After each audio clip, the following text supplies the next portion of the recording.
Selamat malam saudara-saudari yang dikasihi Tuhan Yesus. Kembali kita membahas hidup di hadirat Allah. Pada bagian yang kedua ini kita akan berbicara mengenai bagaimana mempraktekkan hidup di hadirat Allah ini dalam kehidupan sehari-hari. Sudah kita lihat dasar-dasarnya dari hidup di hadirat Allah pada bagian yang pertama, yaitu bahwa hidup di hadirat Allah bagaimana kita melihatnya sesuai dengan kehendak Tuhan dan apa yang dinyatakan Tuhan dalam kitab suci. Demikian juga apa yang dinyatakan Tuhan melalui ajaran gereja dalam katekismus gereja Katolik. Maka kita juga akan melihat bagaimana hidup di hadirat Allah ini dalam spiritualitas Karmel. Hidup di hadirat Allah ini merupakan bagian yang sangat penting, unsur yang penting dari spiritualitas Karmel. Sebagaimana kemudian dihayati oleh para pertapa Karmel di Gunung Karmel, yang kemudian dituangkan dalam regula yang diberikan oleh Santo Albertus, Patriark Yerusalem. Regula Karmel kemudian menyatakan supaya para Karmelit merenungkan hukum Tuhan siang dan malam. Artinya apa? Para Karmelit dipanggil untuk terus-menerus menghayati kehadiran Tuhan di tengah segala aktivitasnya, di tengah segala rutinitas kehidupan. Tetapi apa? Para Karmelit selalu dipanggil untuk terus kembali menyelami dan masuk dalam hadirat Tuhan. Santa Teresa Avila yang dipakai oleh Tuhan untuk pembaharuan hidup rohani dalam gereja pada zaman itu dan secara khusus dalam Ordo Karmel, beliau sungguh-sungguh menyadari akan panggilan ini. Dan ini uniknya, ciri setiap pembaharuan dalam Ordo Karmel selalu mau kembali pada apa yang dihayati oleh para pertapa di Gunung Karmel. Ya, apa yang dihayati oleh para Karmelit awali. Jadi Santa Teresa kemudian menekankan, ya memang karyanya memang ditulis pertama-tama bagi para susternya, para suster Karmelites, tetapi karena Santa Teresa Avila juga kemudian diangkat dan diresmikan sebagai pujangga gereja, maka banyak orang yang haus dan lapar akan Allah, jiwa-jiwa yang haus untuk satu hubungan pribadi, untuk satu pergaulan yang mesra dan mendalam dengan Allah, maka karya-karya Santa Teresa Avila ini banyak membimbing dan memberi bantuan yang besar. Nah, kemudian kepada para susternya, Santa Teresa Avila memberikan nasihat seperti ini, supaya artinya apa? Kembali Karmel sungguh-sungguh menghayati kehidupan semangat awali, ya, Karmel awali. Kita semua yang mengenakan jubah suci Karmel dipanggil untuk doa dan kontemplasi. Ini adalah prinsip awal ordo kita. Kita lahir dari garis keturunan para pertapa suci dari Gunung Karmel, yang telah mencari harta ini sebagai mutiara berharga dalam keheningan yang besar dan dengan menanggalkan kesemaraan dunia.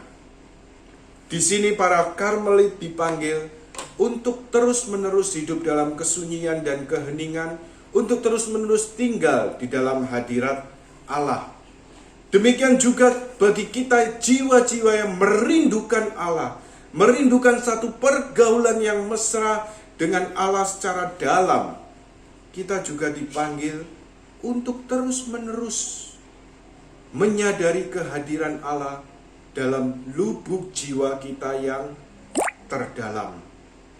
Untuk masuk ke dalam hati kita, ke dalam lubuk jiwa kita yang terdalam ini, untuk tinggal dalam hadirat Allah. Allah tinggal dalam diri kita, dan kita dipanggil untuk terus-menerus tinggal di dalam hadiratnya. Berikut, mari kita lanjutkan dari apa yang telah dinyatakan oleh Bapak Gereja Santo Yohanes Chrysostomus dalam Katekismus Gereja Katolik. Malahan di pasar atau waktu berjalan-jalan dalam kesunyian, kamu dapat sering dan melakukan dengan berdoa. Juga apabila kamu duduk di dalam perusahaan, termasuk juga di toko ya, atau waktu menjual atau membeli, malah juga waktu kamu memasak, kamu juga dapat sambil berdoa. Ini yang dikatakan Santo Yohanes Chrysostomus, seorang bapak gereja. Jadi dalam segala aktivitas pun, dalam kesibukan apapun, kita dapat lakukan sambil terus berdoa. Nah, sekarang bagaimana cara-cara praktis kita bisa menghayati hidup di hadirat Allah ini? Berdoa terus-menerus, berdoa senantiasa. Ya tadi seperti yang dinyatakan Santo Paulus, terus berusaha menyadari Allah hadir dalam lubuk jiwa kita yang terdalam. Menyadari dan mengingat bahwa Allah hadir dalam hati kita. Allah hadir dalam lubuk jiwa kita yang terdalam. Tidak tahukah kamu bahwa kamu adalah bait Roh Kudus? Tidak tahukah kamu bahwa kamu adalah bait Allah? Lalu kemudian yang kedua, kita dapat mempersembahkan setiap aktivitas pekerjaan kita sehari-hari, rutinitas kita sehari-hari, dapat kita lakukan sebagai persembahan demi kasih kepada Tuhan. Ini dapat kita lihat dalam 1 Korintus bab 10 ayat 31. Mari kita buka 1 Korintus 10 ayat 31. Mari kita baca bersama-sama, saudara-saudari terkasih dalam Kristus. 1 Korintus 10 ayat 31.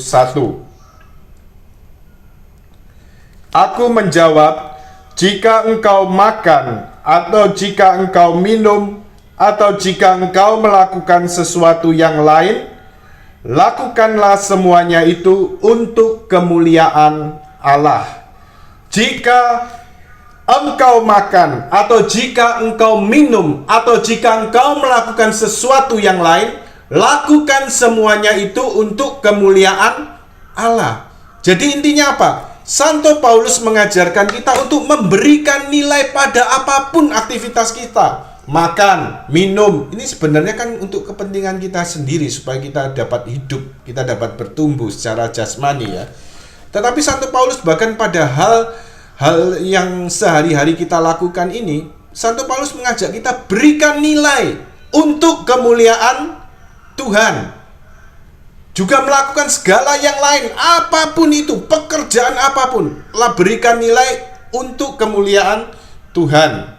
Dan dari para kudus Karmel kita juga dapat belajar, kita juga dapat memberi nilai demi kasih kepada Allah. Juga termasuk salib-salib hidup ini. Ya, dalam Kolose bab 1 ayat 24.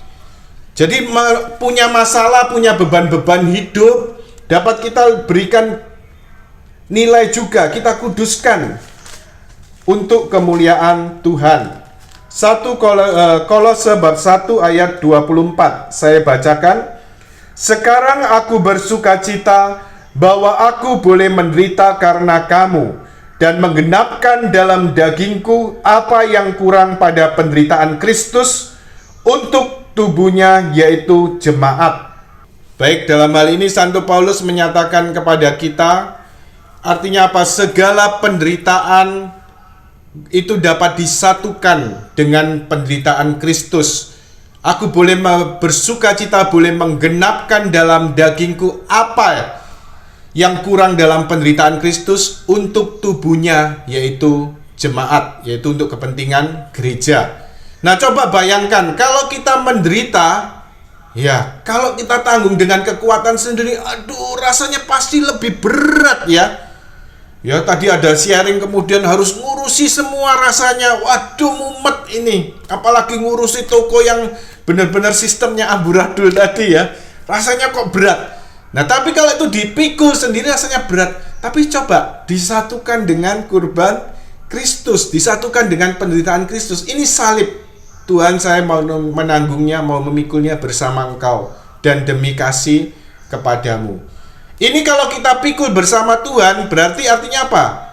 Kita tidak pikul sendiri, kita tidak mengandalkan diri kita sendiri, jadinya kita memikul bersama Kristus. Ya, bukan dengan kekuatan kita, tapi dengan kekuatan Kristus.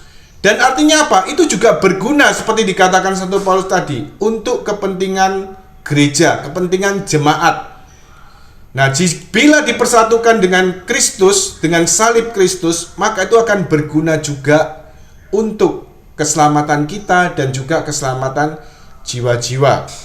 Karena itu setiap kali Ekaristi, kalau kita ingat, setiap kali kita masuk di persiapan persembahan, di mana imam kemudian mempersiapkan persembahan, kemudian kita juga sebenarnya pada saat itu kita juga bisa berdoa, menyatukan doa-doa kita, segala doa, segala pujian, juga termasuk beban-beban dan masalah hidup kita, salib-salib hidup kita.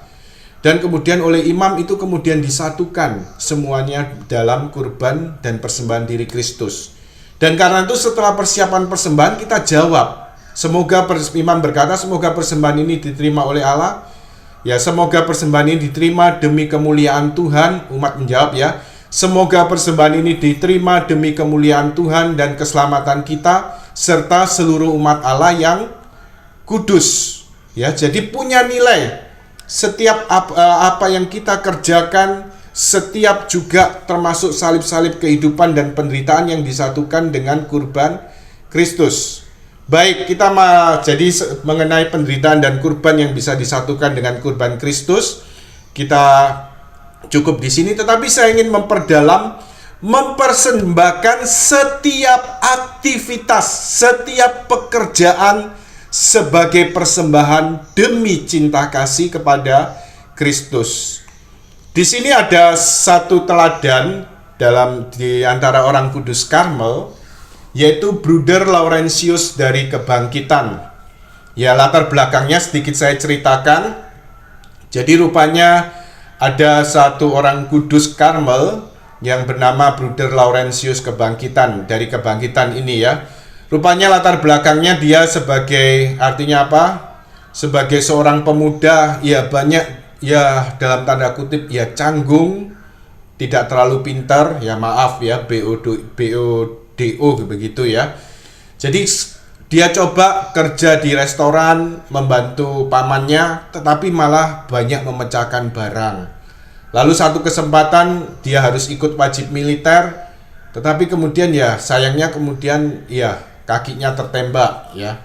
Jadi boleh katakan ya banyak hal ya. Jadi ya banyak kelemahan, banyak kerapuan dari pemuda ini ya. Nah, tapi satu ketika dia melihat bagaimana melihat sebuah pohon, kan di Eropa sana kan ada 4 musim ya, di Eropa ada 4 musim. Dia melihat bahwa dari musim semi, lalu kemudian musim panas, musim gugur, musim salju. Jadi pohon itu walaupun kemudian bisa kemudian rontok, kemudian mungkin kering dan sebagainya, tapi akhirnya pada satu ketika tumbuh lagi pada saat musim semi, musim dingin, semua daunnya berguguran, musim gugur, lalu kemudian musim dingin, lalu musim semi tumbuh lagi.